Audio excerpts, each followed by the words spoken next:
The bone china gleamed under the soft glow of the dining room chandelier. Each played a perfect white island on the dark, polished sea of the mahogany table. It was a tableau of order, of tradition, a scene I had meticulously curated for years. Sunday dinner. The one immutable law in the kingdom of our family, a law I enforced not with shouts, but with a quiet, unyielding expectation. The air itself was thick with the scent of rosemary roasted chicken and the faint, floral note of my perfume, a fragrance I had worn since Robert passed, a ghost of happier times clinging to the present. Marcus, my son, sat to my right, his broad shoulders slightly stooped as he passed the silver gravy boat to Tasha. He was the image of his father, especially in the way his eyes crinkled at the corners when he smiled, but Robert had possessed a certainty, a core of granite, that Marcus seemed to lack. My son was a peacemaker, a bridge builder, a role that had become his full-time occupation whenever Tasha was in this house. Tasha? She sat across from me, a splash of vibrant color in my muted world. Her dress was a bold magenta, and a silver ring glinted on her thumb, a small rebellion against the understated elegance I had cultivated here. She was trying, I would give her that. She had complimented the meal, asked after my garden, but her energy was a live wire in the room, a constant, low-level hum of ambition that I found both fascinating and deeply threatening. "The green beans are perfect, Sharon," Tasha said, her voice a little too bright, a little too practiced. "You will have to give me the recipe." I allowed a small, measured smile. It is a matter of blanching them just so. Timing is everything. One cannot rush the process. I let my gaze drift to her hands, which were gesturing slightly as she spoke. It is like any worthwhile pursuit. It requires patience, dedication, a focus on the fundamentals. I saw Marcus tense, just a fraction, his knife pausing midair over his chicken. He knew the subtext of my words as well as I did. Tasha's career, her relentless drive to become a partner at her marketing firm, was a subject I often needled, a soft spot I could not help but press. "My work does not really allow for blanching vegetables," Tasha replied, her own smile not quite reaching her eyes. "But I appreciate the artistry." "Of course," I said, sipping my water. "Your work seems so fast-paced. All those campaigns and presentations.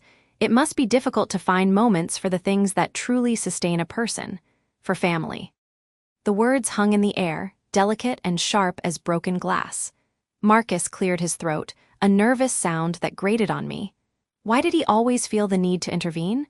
Could he not see I was merely stating a fact, a mother's gentle concern? "Tasha's work is incredibly sustaining for her, Mom," he said, his voice carefully neutral. "And it is going really well. She is leading the new campaign for that tech startup, the one everyone is talking about." "How impressive," I said, and I almost meant it. The girl had drive, I would never deny that. But drive, unchecked, could become a runaway train, leaving a trail of shattered traditions in its wake. I looked at my son, my Marcus. His face was alight with pride for her, and a cold, thin trickle of something unpleasant started in my chest. I focused on the familiar anchor of my belief, the one truth that had held me together all these years. I was the center of his world. His mother. The constant. Tasha was a chapter. I was the entire book. "It is a lot of work," Tasha said, glancing at Marcus with a look I could not quite decipher. "A shared secret. A plan. In fact, that is why." Marcus jumped in, his words tumbling out a little too quickly. "Yeah, so this campaign launch is a huge deal. There is a major event coming up, a weekend conference in Napa Valley. All the big clients will be there. Tasha has to be there, obviously, and I thought I would go with her. For support." The room seemed to grow quieter, the ticking of the grandfather clock in the hall suddenly deafening. Napa Valley. A weekend. I carefully placed my fork down on the edge of my plate, the click of silver on china unnaturally loud.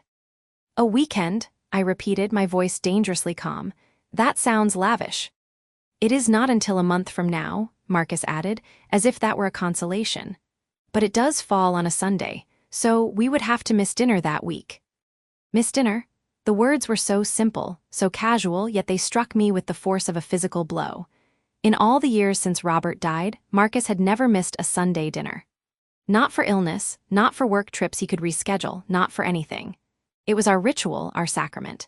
The idea that he would voluntarily choose to skip it for her work event felt like a tectonic shift in the very foundation of my life. I could feel the blood drain from my face, but I held my posture rigid. I would not let her see the effect this had on me. I would not give her the satisfaction. "I see," I said, my voice a thin, reedy thing. "Well, one must prioritize, I suppose." I looked directly at Tasha, and this time my smile did not even attempt to be kind. A woman's career is so important these days. It is understandable that family traditions might become flexible. The rest of the meal passed in a blur of polite, stilted conversation. I do not remember what we talked about. I only remember the roaring in my ears, the cold certainty settling in my stomach. Marcus tried to fill the silence with chatter about his job, about the neighbors, but his words bounced off the new, invisible wall that had erected itself between us. When they finally left, standing on my pristine porch under the yellow porch light, Marcus hugged me a little too tightly. "It is just one dinner, Mom," he whispered into my hair. His voice was thick with guilt, and that should have been a comfort, but it was not. It was an admission. "Of course, dear," I said, patting his back. "You young people have your own lives to lead." I closed the door and turned the deadbolt with a solid, final thunk. The silence of the house descended upon me, heavy and absolute. I walked back into the dining room, a ghost in my own home. The table was a wreck of half-eaten food and dirty plates. The empty chairs seemed to mock me. I stood there for a long time, just looking at Marcus's chair, at the space where he had been. A cold premonition, sharp and clear, pierced through the numbness. This was not just about one missed dinner. This was a fracture, a crack in the dam. It was the beginning of a distance I had always known was possible but had never truly believed would come. He was pulling away, tugged by the magnetic force of her ambition, her world. "I am being foolish," I told myself, gripping the back of my own chair until my knuckles turned white. "It is one dinner.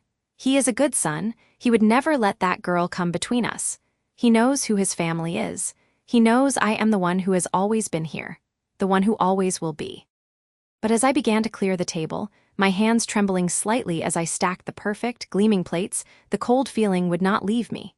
It clung to my skin like a chill, whispering a truth I was not ready to hear.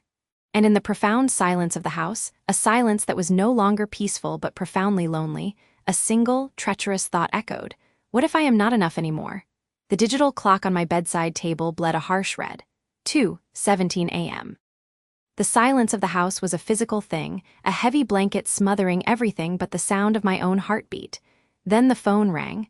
Not a gentle trill, but a shrill, insistent shriek that tore through the peace like a shard of glass. My hand, clumsy with sleep, fumbled for the receiver. The voice on the other end was clipped, professional, devoid of all warmth. "Is this Sharon Miller?" "Yes, it is. Who is this?" I asked, my voice thick with confusion and the remnants of a dream I could not remember. "This is County General Hospital. There has been an incident. Your son, Marcus Miller, has been involved in a serious automobile accident." The words did not so much register as detonate. A serious automobile accident. The phrase bounced around the hollowed-out space inside my skull, meaningless and terrifying. I saw his face, my boy's face, smiling from a graduation photo on the dresser. Serious accident. The world tilted. The floral pattern on my duvet cover swam in my vision. Is he alive?" The question was a whisper, a desperate plea torn from a place deeper than my lungs. "He is stabilized, but his condition is critical. He has multiple injuries. We need a family member here immediately." The nurse's voice was a lifeline of cold fact in a suddenly boiling ocean of panic. I am on my way right now." I was already moving, my legs unsteady, my heart a frantic bird beating against my ribs. Maternal instinct, a force more primal than thought, took over. Keys, purse, shoes, the motions were automatic. My mind was a single, screaming command: get to Marcus. The drive to the hospital was a blur of streetlights and shadows. I do not remember stopping at red lights or navigating turns. My knuckles were white on the steering wheel, my foot heavy on the accelerator. Every second was an eternity. My thoughts were a chaotic prayer. Let him be okay. Let him be whole. Please, just let me get there. I rehearsed what I would say to him, how my voice would be the first thing he heard, how my hand would be the one he held. I was his mother. I would make it right. I would absorb his pain. That is what mothers do. I screeched into the emergency room parking lot, abandoning my car in a space not meant for it. The automatic doors hissed open, and I was assaulted by the sterile, antiseptic smell of the hospital, a smell of fear and waiting. The fluorescent lights hummed an unnerving tune. The waiting area was a tableau of quiet misery, a man holding a bloody towel to his head, a young couple clinging to each other. I rushed to the front desk, my breath coming in short, sharp gasps. "I am Sharon Miller, my son Marcus Miller. He was brought in, the accident." The words tumbled out, disordered and frantic. The woman behind the desk, her face a mask of practiced calm, tapped at a keyboard. "Yes, ma'am, he is in surgery. You can wait in the family consultation room. A doctor will speak with you as soon as there is news." Surgery, the word was a cold stone in my gut. "I need to see him. Is he conscious? Did he ask for me?" As I said, "He is in surgery. It is a controlled environment. You cannot go in." Her tone was final. She handed me a clipboard. "We have been trying to reach his emergency contact. His wife, Tasha. The number we have on file is not answering."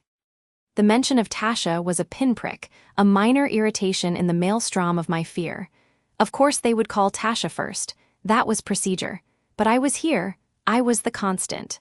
"I am his mother," I said, the words imbued with a weight I felt in my bones. "I am the one who is here." "I understand," the nurse said, not unkindly. "But protocol requires we exhaust the primary contact first. Since we cannot reach her, you, as the secondary contact, are authorized to receive updates." The world did not so much stop as it did fracture. The humming lights, the faint beeping of machines from down the hall, the soft weeping of the woman in the corner, it all receded into a muffled roar. Secondary contact. The phrase landed not as words, but as a physical blow, a sucker punch to the soul. I felt the air leave my lungs. I must have misheard. Secondary, the word was a dry leaf on my tongue.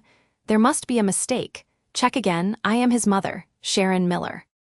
The nurse glanced back at the screen, her brow furrowing slightly. "Let me see, Marcus Miller. Date of birth, October 12th. Yes. Primary emergency contact, Tasha Miller, spouse. Relationship, wife. Secondary emergency contact, Sharon Miller. Relationship, mother." She looked up at me, her expression a mixture of pity and bureaucratic efficiency. "It is right here in the system. You are listed as the secondary." I stared at her. The clipboard in my hand felt impossibly heavy. Secondary. The word echoed in the hollow space she had just carved out inside me. All the frantic energy that had propelled me from my bed, through the dark streets, to this cold, bright room, evaporated. It was replaced by a cold, creeping dread that had nothing to do with the car accident and everything to do with a different kind of wreckage. I numbly followed her pointing finger to the family consultation room, a small, soulless space with vinyl chairs and a box of tissues on a table. The door clicked shut behind me, and I was alone. The silence was deafening. Secondary. I sank into one of the chairs, its cold plastic sticking to my skin. My mind, which moments before had been solely focused on Marcus's survival, now split in two. One part still screamed prayers for his safety, for the skill of the surgeons. The other part replayed every interaction, every conversation, every quiet moment from the past few years since he had married Tasha. Had there been a sign? A moment where he had gently, deliberately pushed me away. I had attributed the distance to him building a new life, to the natural evolution of a son into a man. I had told myself it was healthy. I had been proud of his independence. But this was not independence. This was a demotion, a deliberate bureaucratic act. He had sat down at a computer or with a form and had made a conscious choice.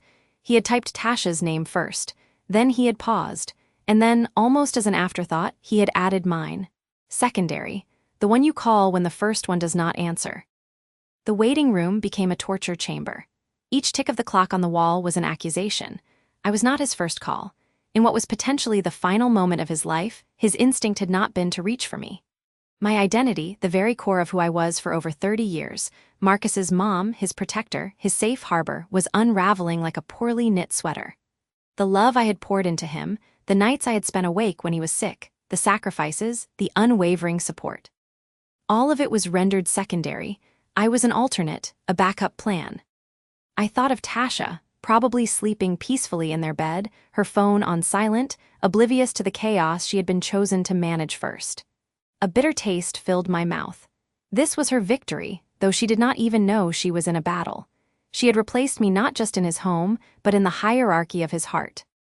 Hours bled together. A doctor in green scrubs, his face etched with fatigue, finally entered. "Mrs. Miller." I stood up, my legs trembling. "Yes, I am Sharon Miller. How is my son?" "The surgery went as well as we could hope.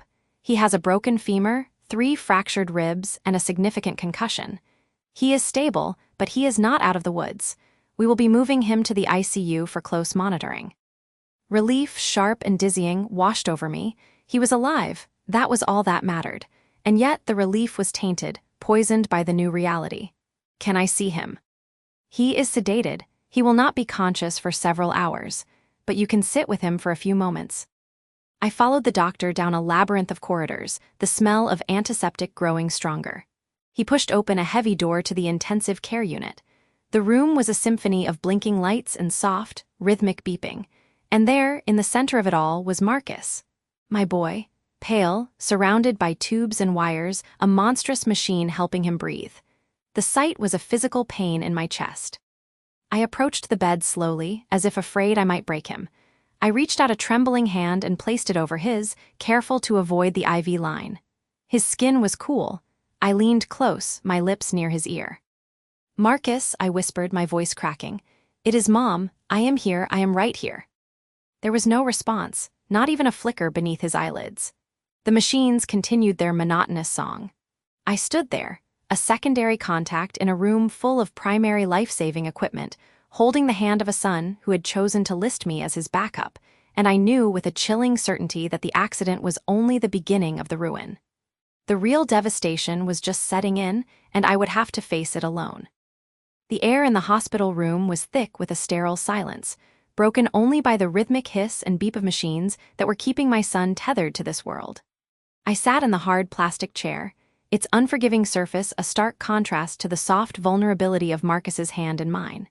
His skin was pale, almost translucent against the white sheets, and each shallow breath he took was a small victory against the dread that had taken root in my chest. The fluorescent lights hummed a dull, mournful tune, casting long shadows that seemed to hold all the words we had not said. I traced the lines on his palm, the same lines I had memorized when he was a baby, and I could not reconcile the strong, capable man I knew with this fragile form in the bed.